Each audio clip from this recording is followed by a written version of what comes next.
ഇതാണ് കേരളത്തിന്റെ അഭിമാനം. വിട്ടുകൊടുക്കില്ലോമിനെ നിന്ന് ഞാൻ. അതെ, ഇന്നത്തെ തലമുറയ്ക്കും ഇനി വരുന്ന തലമുറയ്ക്കും ഇവിടെ വാസം സാധ്യമാക്കുന്ന ശുചിത്വ സുന്ദര കേരളം.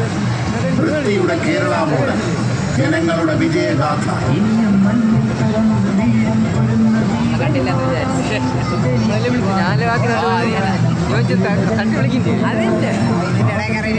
ആരൊന്നും പറയില്ല.